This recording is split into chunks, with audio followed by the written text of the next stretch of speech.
All right, let's get right into it.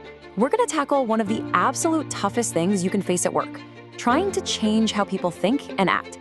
You know, their deep-seated behaviors and attitudes. And here's the thing, it's not magic. It's really more like architecture. We're going to look at the blueprint for how you can spark some real, lasting change. I mean, you know this feeling, right? You've laid out all the facts, you've made a super logical argument, you've painted this amazing picture of the future, and you get nothing. Crickets. It's just like talking to a solid brick wall. So frustrating. And it doesn't matter if you're the boss or just trying to get a project done with a teammate. We've all been there. And there it is, the simple, hard truth. It's not just you. This isn't something you're imagining. Our source material just lays it out flat. Changing how someone feels or thinks is fundamentally hard. So if you felt like you're hitting a wall, yeah, that's because the wall is very, very real. Okay, so acknowledging the wall is step one, but we don't want to just stare at it, right? We want to get through it. And I love the language here, crashing through. It tells you that just asking nicely probably isn't going to cut it. You need a real strategy, a plan of attack, to break past that fixed way of thinking. So what does that plan look like? Well, it's not about having one big dramatic conversation. Nope.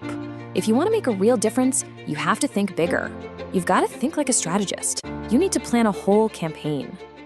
Now, the official term for this is a behavioral modification campaign. Okay, I know, that sounds super clinical, maybe a little intimidating, but let's just ignore the jargon for a minute and look at the important words. First, methodical. That means it's planned out, you're taking it step by step. And second, campaign.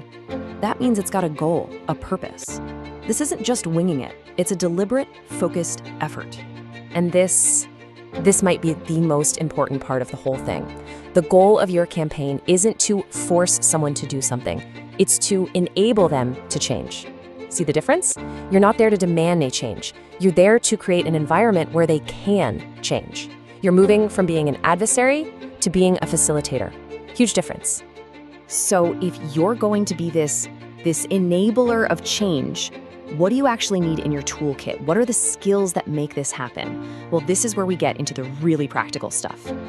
Turns out it really boils down to 3 key skills. Number 1, communication. And I don't just mean talking. I mean truly listening, asking great questions, and understanding where the other person is coming from first. Number 2, coaching. This isn't about telling people what to do. It's about helping them see how the change you want connects to their own goals. You're like a guide, helping them find their own reason to change. And third, negotiation. And again, this isn't about winning an argument. It's about working together to find a path forward that you can both agree on. And this chart just shows you exactly what's at stake. Look, without these skills, you get nothing but misunderstanding, you create more resistance, and everything just grinds to a halt, a stalemate. But when you use these skills, everything flips. Misunderstanding turns into clarity. That resistance, it becomes collaboration. And that stalemate, well, that turns into real, actual progress. It's literally a night and day difference. You know, when you start putting all of this together, this idea of a campaign and this toolkit of skills, something really cool happens. You stop being someone who just complains about difficult people. You become something much more powerful. You become a behavior architect, someone who can actually design a better outcome. So let's wrap this up into your final blueprint. First, just accept the reality. This stuff is hard. Then, you switch your thinking from one-off talks to a structured campaign. And then, you run that campaign using your key tools: awesome communication, supportive coaching, and smart negotiation. That right there, that's the blueprint. And if there is just one thing you remember from all of this, please let it be this. Getting people to change their behavior and their attitude at work doesn't just happen by accident. It's not about luck or having some magic personality. It is a skill that you can learn, that you can practice, and that you can get really, really good at. So that leaves us with one final question. And this one is for you. Now that you have the blueprint, think about that brick wall you've been dealing with. Think about that behavior you wish you could change.